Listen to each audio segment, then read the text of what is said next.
So interest rates are going to rise in August. The property market is going to crash. It's going to be a disaster. Really, let's unpack this. So there's been some talk in the media that interest rates actually could increase in August. Now, this is because the inflation rate at the moment is not coming down to where it needs to be. In fact, month on month, the inflation rate went up, only by a very small amount, but it did go up.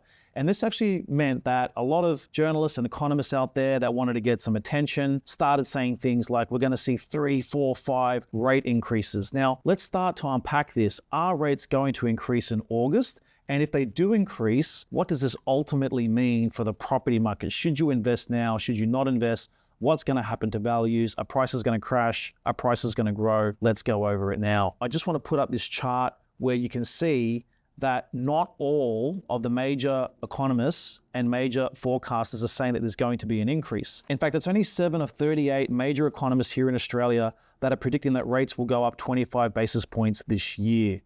So we've got to put that into a little bit of context there. Everyone else is saying that rates are going to stay where they are.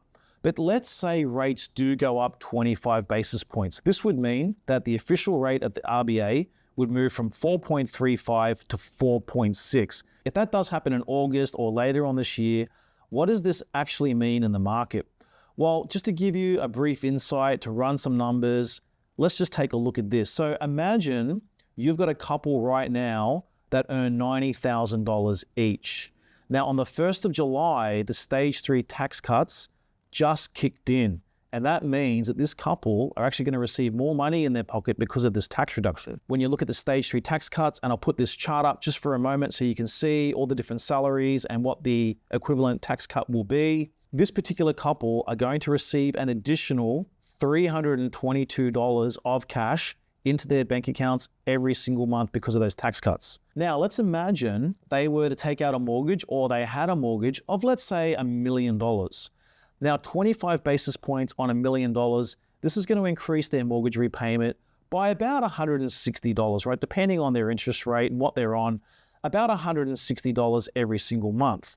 So the stage 3 tax cuts gives them an extra $322. The 25 basis interest rate rise, if it does happen, which only 7 out of 38 are saying that it will cost them about $160. So they're still going to be ahead. They've got the additional money in their budget to be able to absorb that. So will a 25 basis point interest rate increase suddenly crash the property market or slow down the momentum in the property market? No, it will not. And the reason for that is the supply and demand dynamics are so out of whack that there is literally no relief in sight for renters in terms of increased rents. And there's no relief in sight for those trying to get into the property market. We are going to see those predictions come true, made by Oxford Economics, Domain, CoreLogic.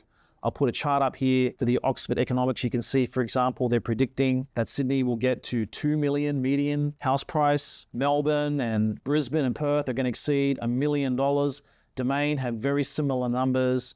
So even if we do see a 25 basis rate increase, this will not slow down the momentum too much at all. Maybe it'll put a little pause there for 3 or 4 months, but it's not going to slow things down over the next 2 to 3 years. So my advice is that if you're looking to get into the property market, the time to do it is now. Get in before prices jump another 50, 100K, and possibly you're priced out forever. For more videos like this, please click like and subscribe for more information around the property market. Thank you.